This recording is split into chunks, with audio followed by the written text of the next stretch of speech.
भारत आणि पाकिस्तान तणावाच्या पार्श्वभूमीवर छगन भुजबळ यांची एक सोशल मीडियावर पोस्ट सध्या समोर येतेय।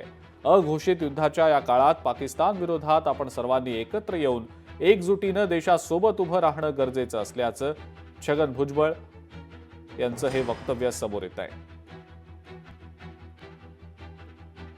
अधिकाधिक जे आहे ते सगळं प्रकरण वाढवण्याचा प्रयत्न पाकिस्तानने केला। त्यांना सांगितलं होतं पाकिस्तानने की नका एस्केलेट करू, दहशतवाद्यांना मारले आणि हा भारताचा जो हक्क आहे। तरी सुद्धा जे आहे पाकिस्ताननं रात्रीच्या वेळेला वेगवेगळ्या ठिकाणी हमले चढवले। आपल्या लाईन ऑफ कंट्रोलवर सुद्धा LOC वर सुद्धा त्यांनी अनेक ठिकाणी जे अतिक्रमण केलं। पहलगाम आणि इतर ठिकाणी जे त्यांनी गोळीबार केला। पाकिस्तानने जे पूर्णपणे जे आहे जणू काही युद्धाचीच आघाडी उघडल्यासारख्या त्यांचं हे सगळं वर्तन आहे आणि त्याला सडेतोड जबाब देण्याचं काम आपलं नौदल, हवाई दल आणि भूदल तिन्ही दलाचे आपले प्रतिनिधी करत आहे। आपलं सरकार सुद्धा भारत सरकार नरेंद्र मोदी साहेब आणि त्यांचे सर्व सहकारी त्यांच्या नेतृत्वाखाली खंबीरपणे याचा मुकाबला करत आहे। अशा परिस्थितीत आपलं काम एवढंच आहे की अशा वेळेला सरकारच्या पाठीमागे सगळ्या विरोधी पक्ष वगैरे राहिलेले आहेत, आपण सगळ्यांनी उभं राहायचं।